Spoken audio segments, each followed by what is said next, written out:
You're listening to Real Conversations, where every week we take a peek at the favorite movies of fascinating people. Real Conversations is hosted by Brian Coley, the founder of Art Within and Real. Today on the show, Brian sits down with the brothers Bryant and Scotland Wright.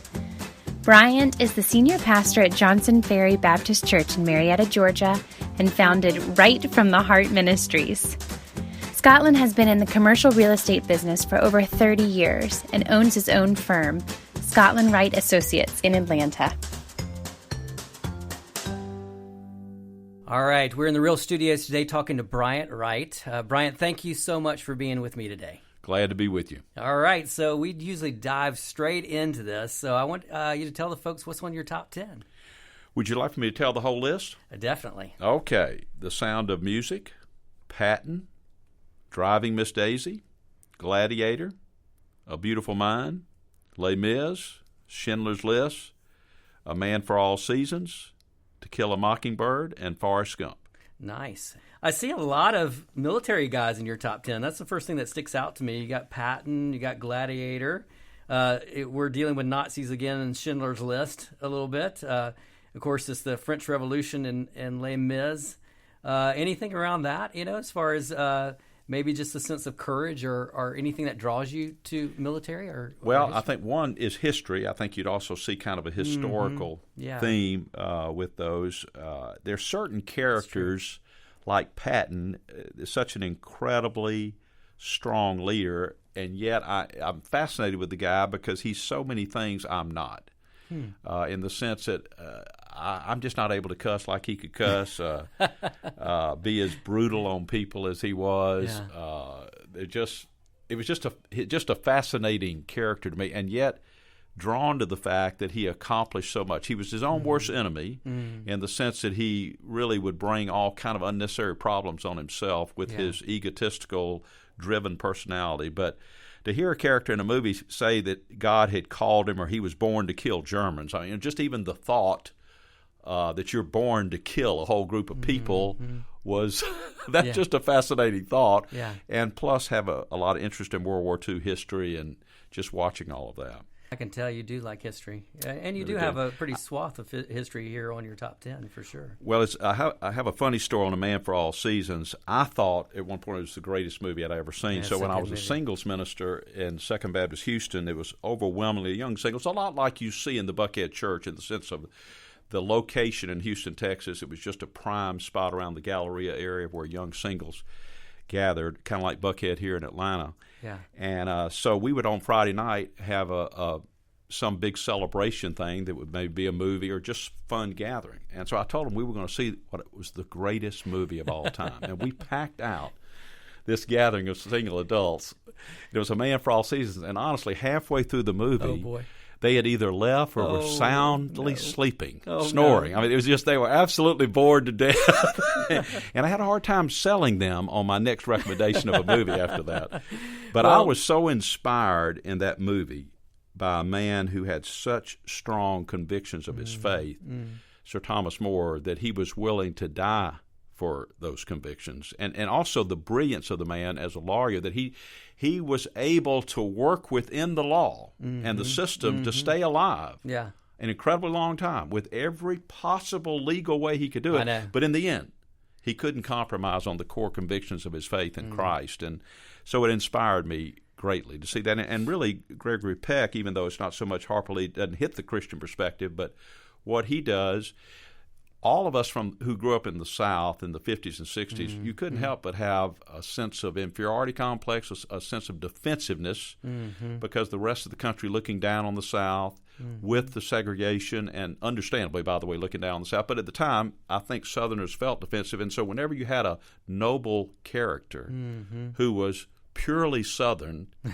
and yet standing up to the injustices, that was extremely inspiring. And I think when he finishes and loses, but he walks out of the courtroom and it's still hard for me not to get emotional now. Yeah. Thinking about all the African Americans in the balcony standing. Up, One of them saying to his daughter, "You need to stand. Your dad's walking." Boy, that was just a powerful scene. It seems like the South is really important to you geographically. I think Driving Miss Daisy part of that is a love for Atlanta in the spring. Yeah. It's an amazingly beautiful city, and the Druid Hills area in the spring is just gorgeous.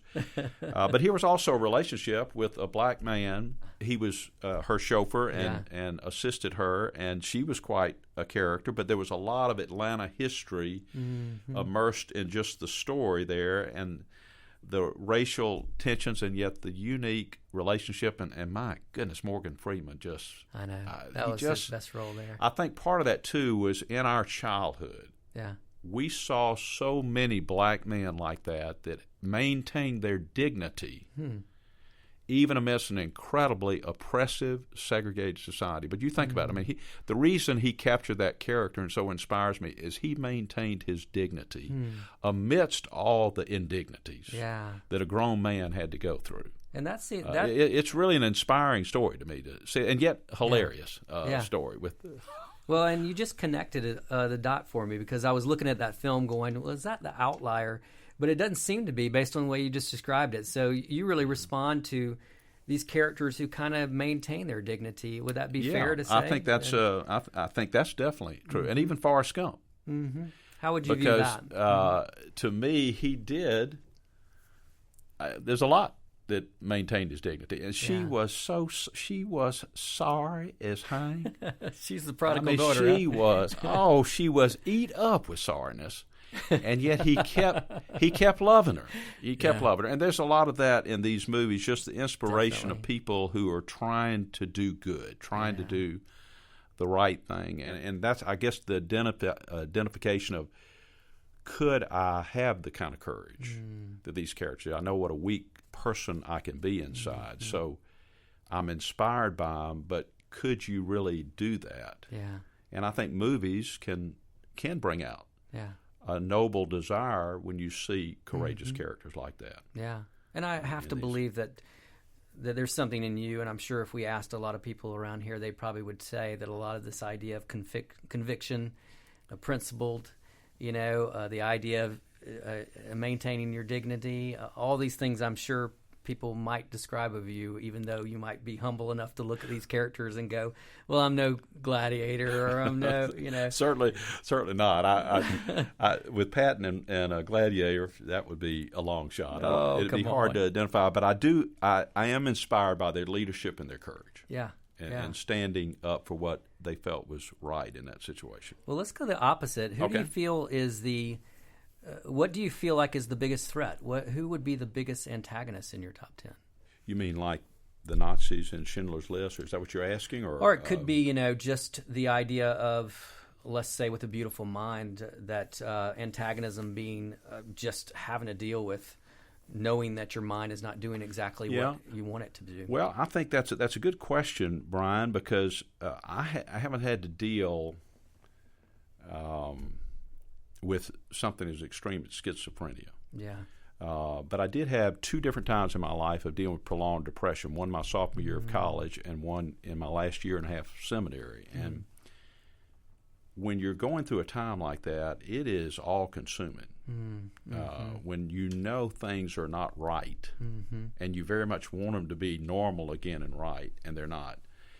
And so I really identified from that perspective. I couldn't possibly understand the schizophrenia. That's just something I'm not familiar with, other than this movie helping me to have a little better understanding of that. But when you go through prolonged depression, one of the lies of depression is that you feel like it's going to always be this way. Yeah.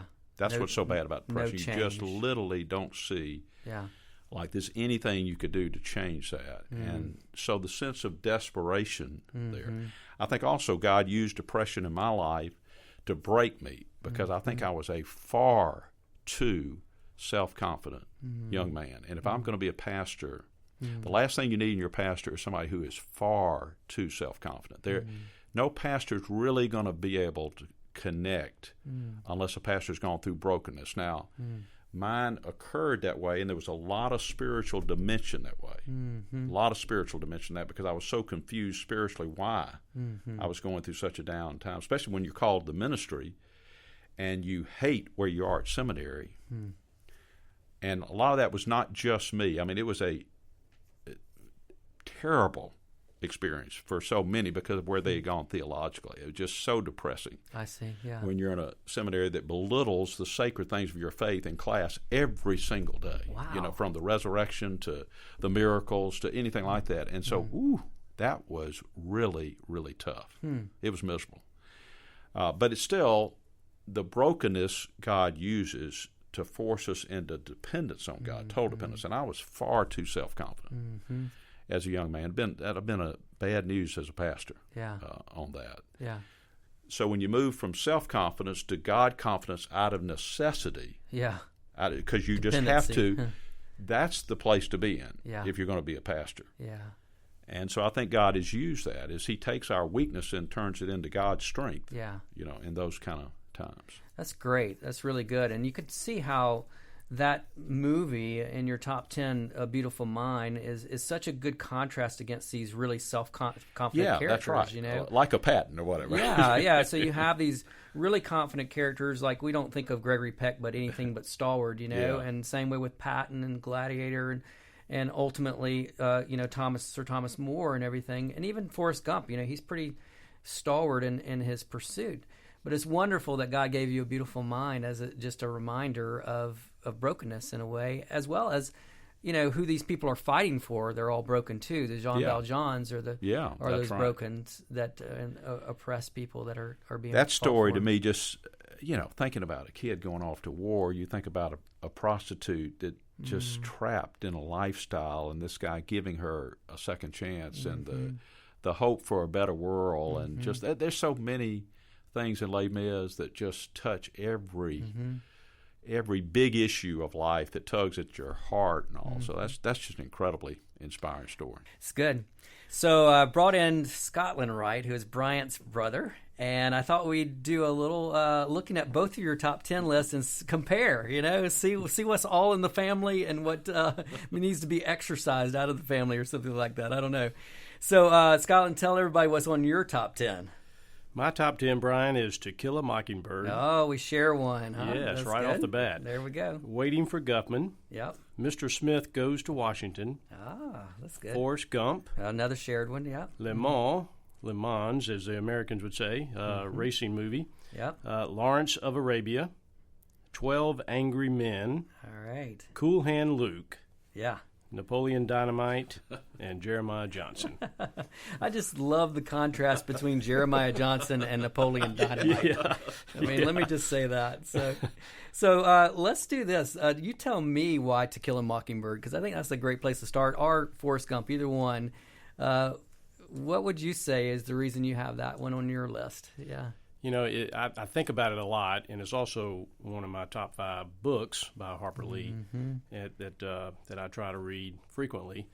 But the Southern culture aspect of it is really important, but also the aspect of looking out for the underdog, looking out for the downtrodden, for the person who doesn't really have a chance in life, and taking the risk and the challenge to defend somebody like that. Yeah. And to stand up for someone like that, even knowing that the ultimate result is probably not going to be a good ending for that person, but nevertheless taking the chance and the risk to do so. Well, that's really important. I think a lot of your characters take a lot of risk, I would say. Wouldn't you say? Yeah. Good. Sure. Yeah, they do.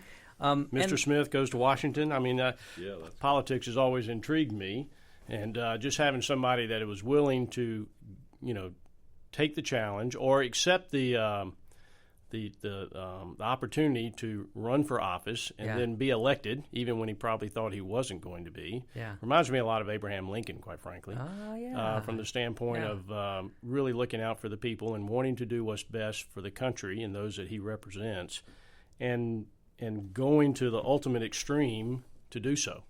Well, it seems like you and your brother here share a love for the legal system. Is what I see. Right. You were talking about how, Bryant, that you were being pressured to be a lawyer. Well, I'm seeing a little bit of legal going on here. Yeah, I don't know what it says. Did when y'all you got have Cool oppressive Hand Luke, parents who said, you both have got to be lawyers, and you went the other way? Is that what happened? Maybe it's because we were all, in a family of 4 siblings. I'm the third child, so I'm stuck in the middle. So I'm kind of politicking and negotiating my whole life, trying to figure out which side am I on. Nice. Older siblings, younger siblings, where do I stand? So Nice. I would love to be Mr. Smith Goes to Washington. yeah, that would be so fun. Oh gosh, yeah. And what we're seeing